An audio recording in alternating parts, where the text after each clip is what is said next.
नमस्कार, आप देख रहे हैं न्यूज़ 80 और मैं हूं आपके साथ शिवानी शर्मा।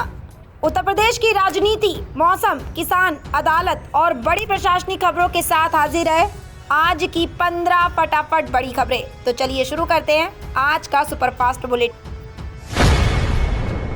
उत्तर प्रदेश में योगी आदित्यनाथ सरकार के नेतृत्व में एक्सप्रेस वे क्रांति तेजी से प्रदेश की तस्वीर बदल रही है। कभी खराब सड़कों के लिए पहचाने जाने वाला यूपी अब एक्सप्रेस वे स्टेट बन चुका है। वर्ष 2014 में जहां प्रदेश में केवल 93 किलोमीटर एक्सप्रेसवे नेटवर्क था, वहीं 2026 तक ये बढ़कर 3052 किलोमीटर पहुंच गया है। पूर्वांचल, बुंदेलखंड, आगरा, लखनऊ और निर्माणाधीन गंगा एक्सप्रेसवे ने पूर्वी और पश्चिमी यूपी को मजबूत कनेक्टिविटी से जोड़ दिया है। एक्सप्रेसवे के किनारे इंडस्ट्रियल क्लस्टर, लॉजिस्टिक्स हब और डिफेंस कॉरिडोर विकसित हो रहे हैं, जिससे निवेश और रोजगार में तेजी आई है। बेहतर कनेक्टिविटी के दम पर यूपी $1 ट्रिलियन इकोनॉमी की दिशा में तेजी से आगे बढ़ रहा है। उत्तर प्रदेश में योगी आदित्यनाथ सरकार गो इकोनॉमी मॉडल के जरिए कृषि और ग्रामीण अर्थव्यवस्था में बड़ा बदलाव लाने की तैयारी में है। IIT कानपुर की उन्नत तकनीक से गोबर और गौमूत्र आधारित हाई क्वालिटी ऑर्गेनिक फर्टिलाइजर तैयार किया जाएगा, जिससे किसानों की रासायनिक खादों पर निर्भरता घटेगी और केमिकल फ्री खेती को बढ़ावा मिलेगा। सरकार गांवों में माइक्रो एंटरप्रेन्योरशिप मॉडल लागू कर गौशालाओं को आत्मनिर्भर बिजनेस हब में बदलने जा रही है। महिला स्वयं सहायता समूहों, युवाओं और किसानों को खाद्य निर्माण यूनिट्स से जोड़ा जाएगा, जिससे गांवों में रोजगार बढ़ेगा और स्थानीय अर्थव्यवस्था मजबूत होगी। उत्तर प्रदेश सरकार ने पंचायत चुनावों में OBC आरक्षण तय करने के लिए उत्तर प्रदेश राज्य स्थानीय ग्रामीण निकाय समर्पित पिछड़ा वर्ग आयोग के गठन को मंजूरी दे दी है। यह आयोग सुप्रीम कोर्ट के ट्रिपल टेस्ट नियम के तहत OBC की सामाजिक और आर्थिक स्थिति का अध्ययन कर आरक्षण की सिफारिश करेगा। आयोग पंचायतवार सर्वे और आंकड़ों के आधार पर तय करेगा कि किस क्षेत्र में कितनी सीटें आरक्षित होंगी। इस फैसले को 2027 विधानसभा चुनाव से भी जोड़कर देखा जा रहा है, क्योंकि पंचायत चुनाव जमीनी राजनीतिक ताकत का बड़ा आधार माने जाते हैं। आयोग में कुल 5 सदस्य होंगे, जिनमें अध्यक्ष रिटायर्ड हाई कोर्ट जज होंगे। उत्तर प्रदेश सरकार ने जन्म और मृत्यु प्रमाण पत्र से जुड़े नियमों में बड़ा बदलाव किया है। अब जन्म के 21 दिन बाद पंजीकरण कराने पर पहले से अधिक विलंब शुल्क देना होगा। 21 से 30 दिन के भीतर पंजीकरण पर 20 रुपये, 30 दिन से 1 साल के भीतर 50 रुपये और 1 साल बाद पंजीकरण कराने पर 100 रुपये शुल्क लगेगा। 1 साल से अधिक देरी होने पर DM और SDM की अनुमति जरूरी होगी। कैबिनेट ने संशोधित नियमावली को मंजूरी दे दी है। साथ ही प्रमाण पत्र खोने, नाम जोड़ने या त्रुटि सुधार के लिए भी नए शुल्क तय किए गए हैं। उत्तर प्रदेश सरकार की एक जनपद एक व्यंजन योजना के जरिए अब प्रदेश के पारंपरिक पकवानों को वैश्विक पहचान दिलाने की तैयारी है। योजना के तहत हर जिले के खास व्यंजन को ब्रांडिंग, पैकेजिंग और आधुनिक तकनीक से जोड़ा जाए।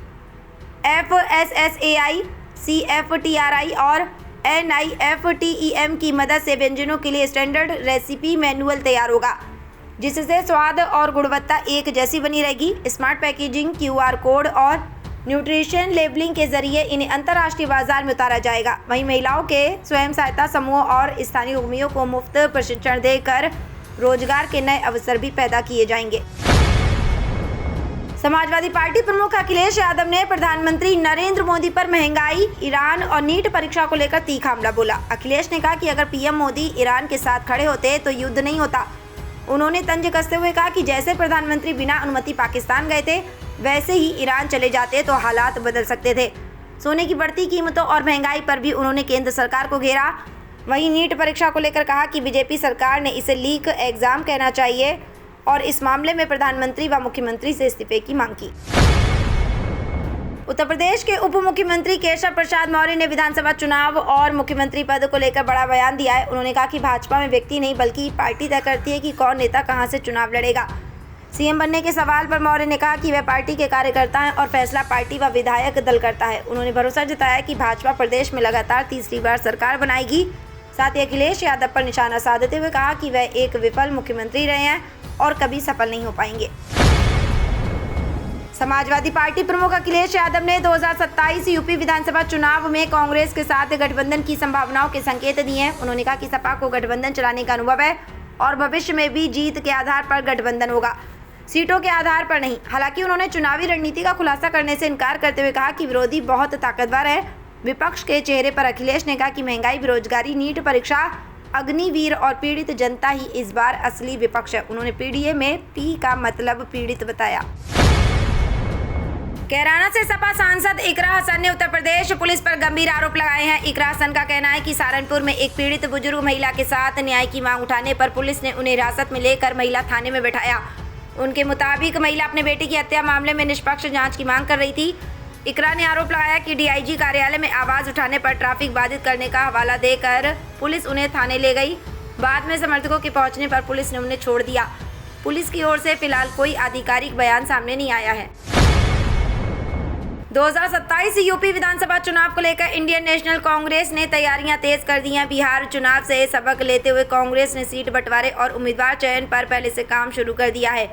पार्टी ने 403 सीटों को 3 श्रेणियों में बांटकर करीब 100 से 120 मजबूत सीटों की पहचान की है, जहां उसे बेहतर प्रदर्शन करने की उम्मीद है। सूत्रों के मुताबिक कांग्रेस और समाजवादी पार्टी के साथ गठबंधन में करीब 80 सीटों पर चुनाव लड़ सकती है। पार्टी मुसलमान, दलित और ब्राह्मण वोट बैंक पर खास फोकस कर रही है। साथ ही यूपी में नेतृत्व परिवर्तन और प्रियंका गांधी वाड़ा की बड़ी भूमिका की भी चर्चा तेज है। उत्तर प्रदेश की 67,695 ग्राम पंचायतों में मौजूदा ग्राम प्रधानों का कार्यकाल 26 मई को समाप्त हो रहा है, लेकिन पंचायत चुनाव की तारीख अभी तय नहीं हुई है। ऐसे में सरकार गांवों में कामकाज संभालने के लिए प्रशासक नियुक्त करने की तैयारी में है। पंचायती राज विभाग ने इस संबंध में प्रस्ताव कैबिनेट को भेज दिया है। नियमों के तहत ग्राम पंचायत सहायकों को प्रशासक बनाए जा सकते, जो नए चुनाव तक विकास कार्य और वित्तीय जिम्मेदारियां संभालेंगे। पंचायत चुनाव में देरी की बड़ी वजह वोटर लिस्ट, ओबीसी आरक्षण और कानूनी प्रक्रिया मानी जा रही है। मामला फिलहाल इलाहाबाद हाईकोर्ट में भी विचाराधीन है। लोकसभा में नेता प्रतिपक्ष राहुल गांधी आज से 2 दिवसीय यूपी दौरे पर रहेंगे। 19 मई को वह रायबरेली में बारात घर और सड़क परियोजना का उद्घाटन करेंगे। कार्यकर्ताओं की बैठक और महिला संवाद कार्यक्रम में शामिल होंगे। रात में भुएमऊ गेस्ट हाउस में ठहरेंगे। 20 मई को जनता दरबार लगाने के बाद मीरा पासी की प्रतिमा का अनावरण करेंगे। इसके बाद अमेठी पहुंचकर कार्यकर्ताओं से मुलाकात, दिवंगत कांग्रेस नेता योगेंद्र मिश्रा के परिजनों से भेंट और संजय गांधी अस्पताल का दौरा करेंगे। शाम को राहुल गांधी लखनऊ होते हुए दिल्ली लौट जाएंगे। उत्तर प्रदेश के युवा बेहतर वेतन और सुविधाओं के बावजूद विदेश में नौकरी करने से चक रहे हैं। जर्मनी, जापान और इजराइल के स्वास्थ्य कर्मियों के 5,000 पदों के लिए अब तक केवल 2,000 आवेदन मिले हैं। सुरक्षा चिंताओं और वैश्विक तनाव के चलते सेवायोजन विभाग को आवेदन की अंतिम तिथि बढ़ाकर 30 मई करनी पड़ रही है। चयनित अभ्यर्थियों को 1.31 लाख रुपए मासिक वेतन, बीमा और मुफ्त आवास जैसी सुविधाएं मिलेंगी। अधिकारियों के मुताबिक युद्ध का डर, कठिन विदेशी भाषाएं, लंबी चयन प्रक्रिया और प्रदेश में बढ़ते स्थानीय रोजगार अवसर आवेदन कम होने की बड़ी वजह है। मेरठ में सैनिक कल्याण विभाग को लेकर सियासत तेज हो गई है। उत्तर प्रदेश सरकार में स्वतंत्र प्रभार मंत्री सोमेंद्र तोमर ने सपा विधायक शाहिद मंजूर के बयान पर तीखा पलटवार किया। उन्होंने कहा कि सैनिक कल्याण विभाग कोई झुंझुना नहीं, बल्कि सैनिकों और उनके परिवारों के सम्मान से जुड़ा महत्वपूर्ण विभाग है।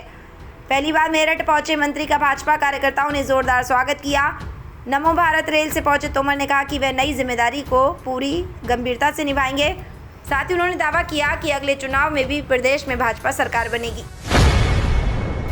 और उत्तर प्रदेश में 20 मई 2026 को भी भीषण गर्मी और लू का असर जारी रहने की संभावना है। पश्चिमी यूपी के मेरठ, नोएडा, गाजियाबाद, आगरा, अलीगढ़ और सहारनपुर समेत कई शहरों में तापमान 44 से 46 डिग्री सेल्सियस तक पहुंच सकता है। मौसम विभाग ने तेज गर्म हवाएं चलने और दोपहर के समय हीटवेव की चेतावनी जारी की है। कुछ इलाकों में 30 से 40 किलोमीटर प्रति घंटे की रफ्तार से धूल भरी हवाएं भी चल सकती हैं। लोगों को दोपहर में बाहर निकलने से बचने, ज़्यादा पानी पीने और बच्चों व बुजुर्गों का विशेष ध्यान रखने की सलाह दी गई है। तो ये थी आज की 15 फटाफट खबरें। अगर आपको वीडियो पसंद आया तो वीडियो को लाइक, शेयर व कमेंट जरूर करें। धन्यवाद।